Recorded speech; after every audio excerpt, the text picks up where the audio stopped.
be a Christian, or you claim to be Islamic, or you claim to be Buddhist, you have to then get to that grips of understanding that, hey, this is the rules and regulations.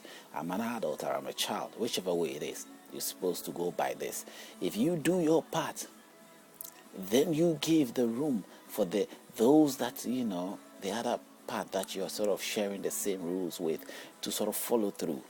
And a leadership of example is something which is everywhere. It's just something which is part of it. It's either you are in it or you are not in it. It's either you're a Christian or you are not a Christian. It's either you're a Muslim or you're not a Muslim. It's either you're religious or you are not religious. You understand? Now, if I see these things, I think I'm better off not being a religious person, because the practice is impossible to practice, to put into force. You may deny it, you can put it to try, you can give it a go and see if it works.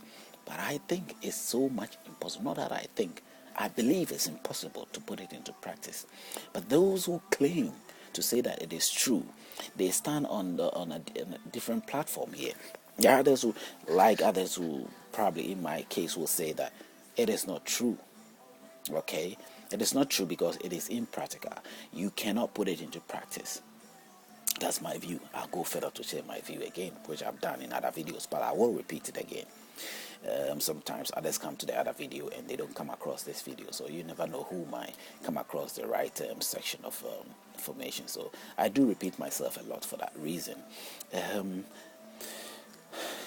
There are groups who will say, okay, this book is very authentic. In fact, that is what most Christian or most Muslim or most religious people will say to the books that they have hold allegiance to, that it is authentic. It is coming from their true God, a true God.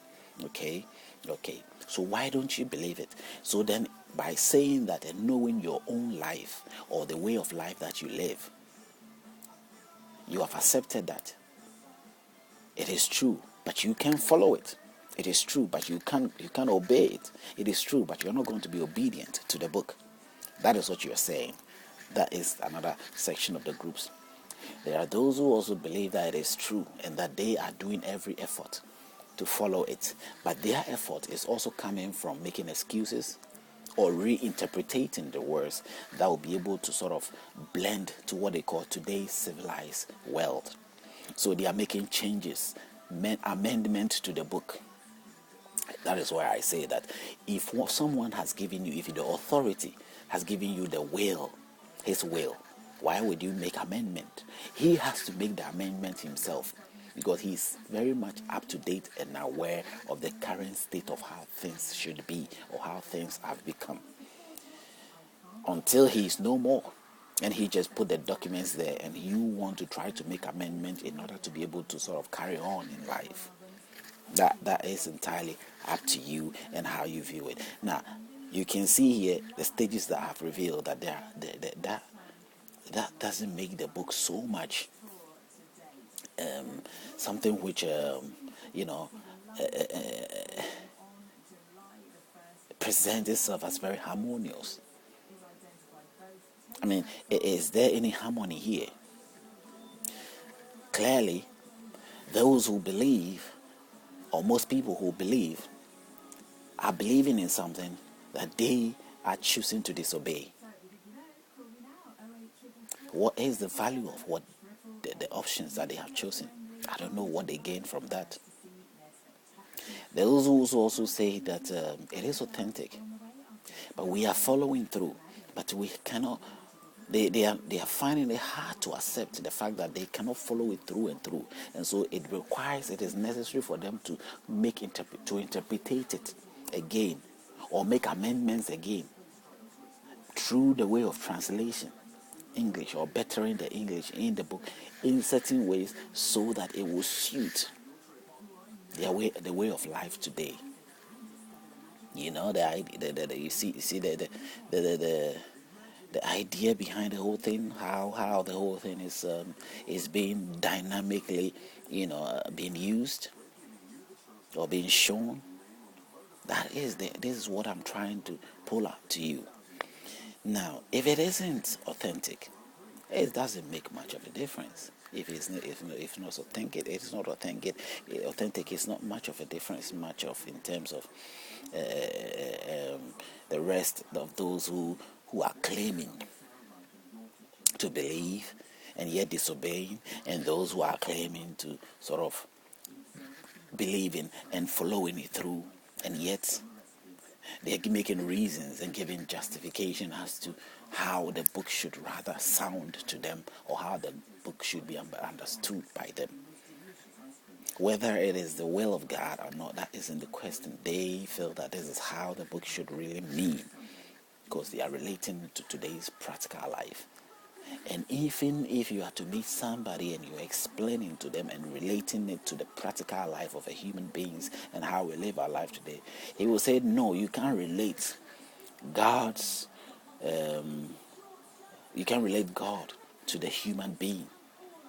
I once met a woman, a Jehovah's Witness woman, who was explaining things to me, and I was trying to analyze it in a human human point of view, like humanity. I said, you see, just like a man and a son, if a father, relate how the father relates to a son, and then she's immediately jumped in and said, no, you can't relate the relationship between God and us to human beings to let's say, a human being, God's relations to human beings, to the human being's father to the son. You can make that relations, or let's say the relations between the son Jesus Christ and the father with the human generational father and son relations.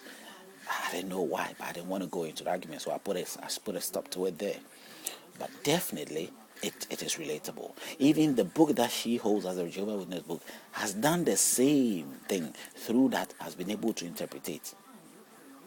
Now people are sort of want to create the impression that the divine God is inspiring them to write things, and they've made a good impression and have been able to really get into the mind of people to believe and accept that God has been speaking through them, or God has really revealed some instant truth to them. A whole generation, a whole nation's people, of a whole group have bought the idea. Even though there are so many that denies it, it is practically being implemented, whether you will like it or not. It's being accepted, whether you like it or not. It's a dominant way of accepting things. There are people who dearly accept the Bible, who dearly accept the Quran, who dearly fall for these things. Now, there are those who are educated and know so much that logic is not coming out of it, and they live to know. But I don't know, for some reason, they think the maturity of it all is being able to use the book in the way of leadership, or in the way of being able to turn the heart of people around to the way they will gain, or they might take advantage of those people. And in that sense, the logic in the book being able to sort of made understood to others, to see that the illogic in the book, the illogic approach of it, the things that are not so much logic, being revealed for people to see that it is not a logical book. They don't do that. They know they have to do that, but they don't. Now, the person like me who choose to let this known, or choose to come out in this manner, becomes I don't know whether I'm being seen as an evil person. I don't know. I'm still not sure what is it about. What is being proved to me every day, I don't know. But the invented miracle, the invented ways of men today of progressing, which has nothing to do with the divine work. I mean, man's effort to progress, the man's effort in progression is more obvious, like what is more obvious of what is going on, and not necessarily a divine doing. Now, even if there are spiritual inventions, we know the abilities of spirit being used the abilities have been used in some ways that it brings favor into the side of those who use those or depend on those spiritual abilities. And there is no denial of it, because it does